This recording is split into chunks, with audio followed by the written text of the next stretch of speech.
అలాగే ఇప్పుడు మనం రోడ్ల మీద బయటకు వెళ్తుంటే కొందరు ఫ్యామిలీస్తో వెళ్తుంటే ఇలాంటి కార్ నాకు ఉంటే బాగుంటుంది. వర్షం వచ్చింది అనుకోండి, తడుస్తుంటే ఏమనిపిస్తుంది? నేను తడుస్తున్నా, వాళ్ళేమో హ్యాపీగా కార్లో వెళ్ళిపోతారు, మాకు అలాంటి కార్ ఉంటే బాగుంటుంది. ఇట్లా కొన్ని కొన్ని డ్రీమ్స్ ఉంటాయి. లేడీస్ అయితే బయటకి చెప్పుకోలేదు కదా, వీళ్ళకి చెప్తే అమ్మాయి ఇవన్నీ డ్రీమ్స్ ఉన్నాయి, సంపాదించని చేతగారు ఇవన్నీ మాటలు చెప్తుంది అనుకుంటారు.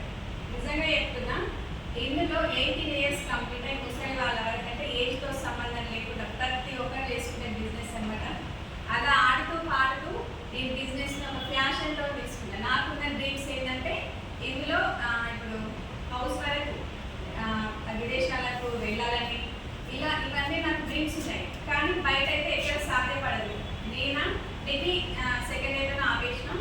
మ్యారేజ్ తర్వాత పిల్లలు ఇంట్లోకి వెళ్ళి బయటకు వెళ్ళకపోవడం, అసలు నిజం చెప్పాలంటే బయట ప్రపంచం తెలియదు.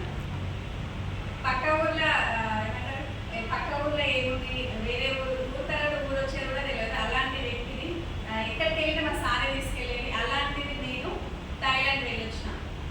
అంటే దేశం వేరే దేశం, ఇక్కడ మనకి బయట కనీసం ఫిల్మ్ సిటీ కూడా చూడలేని వాళ్ళు ఉంటారు, అవునా కదా? అంటే వాళ్ళకున్న బిజీ లైఫ్లో ఫిల్మ్ సిటీ ఫ్యామిలీ తోటి వెళ్ళాలన్న పిల్లల్ని చూడలేని వాళ్ళు. నేనైతే బయట దేశం వచ్చిన. అసలు నా జీవితాన్ని ఫ్లైట్ ఎక్కుతా అనుకోలేదు. ఇంటర్నేషనల్ ఫ్లైట్ తెలుసా? ఆ ఫ్లైట్ ఎక్కినాక కూడా నేను ఫ్లైట్ అన్నట్టు అలా ఎంజాయ్ చేసి వచ్చినాం టీంతో.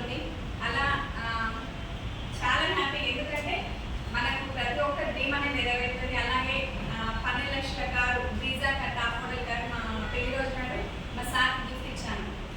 నెక్స్ట్ పెళ్లి రోజుకి 2 తులాల చైన్. అంటే ఒకప్పుడు నేను మా సార్ని అడిగేదాన్ని, ప్రతి దానికి చేతులు చాపేదాన్ని. ఒక చీర కొనుక్కోవాలన్నా, ఏమన్నా వస్తువులు కొనుక్కోవాలన్నా, పిల్లలకి ఏమైనా డ్రెస్సులు కొనియాలన్నా ప్రతి దానికి నేను మా హస్బెండ్ మీద ఆధారపడేది. వాళ్ళు అడుగుతుంటే ఎలా అనిపిస్తుంటుంది? ఎలా అనిపిస్తుంది చెప్పండి? ప్రతిసారి అడుగుతుంటే ఏది సంపాదిస్తే తెలుస్తుంది, ఊరికే పైసలు అడుగుతున్నారండి, మీ అమ్మగారిని కలిసి తెచ్చుకోపో, మీ అన్నని ఎక్కడ అనుకోనేది. అంటే అప్పుడు కోపం వస్తుందా రాదా? నేను నిజంగా చెప్తున్నా, సీరియస్గా తీసుకున్నా. నా కాలంలో నేను నిలబడాలి, మా ఆయనని నా దగ్గర చేతులు చాపాలని డిసైడ్ అయిపోయినా. ఒక్కటే, ఎవరైతే చేయొద్దన్న మనమే చేయాలనిపిస్తుంది. మా సార్ అన్నాడు, నువ్వు చేయలేవు, నీకు అంత సీన్ లేదు, నువ్వు నీ ముఖాన్ని నువ్వు ప్రార్థిస్తావా అన్నాడు. అసలు అట్లా అందరికీ నేను కార్ తీసాను, గిఫ్ట్ తెచ్చిన. నెక్స్ట్ 2 తులాల చైన్ గోల్డ్ చేయించిన. తర్వాత విదేశాలకు థాయిలాండ్ వేయించిన. లాస్ట్ నా గోల్ ఏంటంటే 1 lakh ఇన్కమ్, నెలకు 1 లక్ష రూపాయలు నా అకౌంట్లో పడాలి. సార్ కంటే ఎక్కువ సంపాదించాలి అని టార్గెట్ పెట్టుకొని మరి ఈ వర్క్ సీరియస్గా టీమ్కి సపోర్ట్ ఇచ్చుకుంటున్నా. అలాగనే నాకు కింద లీడర్స్ కూడా 1 lakh ఇన్కమ్లోకి రావాలి. వాళ్ళకున్న థింగ్స్ కూడా ఏంటంటే హస్బెండ్స్ మీద ఆధారపడదు. ఎవరైనా సరే మన కాలం మీద మనం నిలబడితే మనకంటూ ఒక వాల్యూ ఉంటుంది. సమాజంలో కానీ ఇంట్లో అత్తమామల విషయంలో కానీ మనకంటూ ఒక పేరు ఉంటుంది. ఏం లేదు తిని కూర్చుంటుంది, ఈమెకి ఏం పని చేయదు, అది ఉంటే పొద్దున్నేసి ముచ్చట్లు పెడుతుంది, అట్లనే అంటారు కదా.